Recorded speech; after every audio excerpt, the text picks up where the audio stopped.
Adaptations tend to be judged by how well it matches the quality of the source material. Some fall short in this regard because of bad directional choices such as not ending it in a relatively conclusive manner, or cutting bits of development that made succeeding scenes incohesive. When people praise an adaptation over its source, this is often due to the supposed mediocrity of the latter. However, there are some that was not only able to match the quality of an already excellent source, but in some ways also surpass it. Houseki no Kuni is a great manga noted by its wonderful use of contrast of black and white, with very well composed images that effectively use elements of art, like symmetry, lines, and depth, to convey space and emotion to every scene, which the adaptation was able to do, and more because of great cinematography. This can be inferred from the differences between the opening scene of the anime and its equivalent in the source, in which the former was for introduction while the latter was for characterization. This made it necessary to change how the scenes were shot.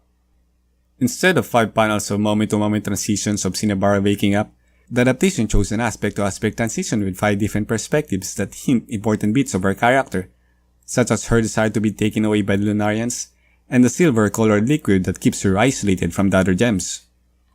The final shot also has great composition that uses texture differences between the foreground and the background to give spatial depth to the scene, which made her seem more distant physically and emotionally to the viewer.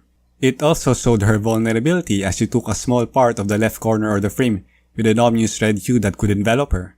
At the end of the scene, she faces away from it as she goes to her only source of comfort, then starts her nightly duties. Cinematography not only just adds to the meaning of a scene, but also intensifies it by rearranging shots in a way that reinforces themes. While the manga arranged the panels that show Frostlight and Cinnabar pondering on the former's promise as 2 consecutive scenes as denoted by the flapping sounds of paper, the anime juxtaposes each monologue side by side as if it was one conversation between the two. This, along with the music, intensified the conflicting emotions and desires of 2 different characters in similar circumstances that culminated to the realization of what they really wanted to do.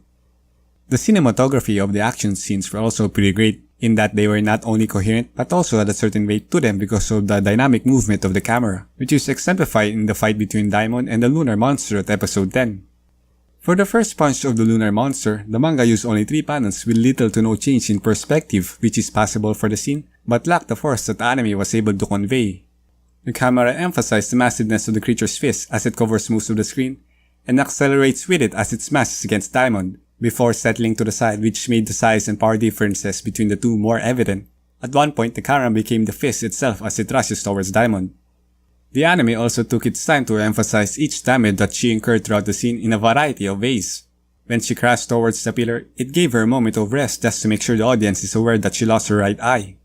At her second attempt, it framed her at the center of the screen as her legs flung towards the viewer.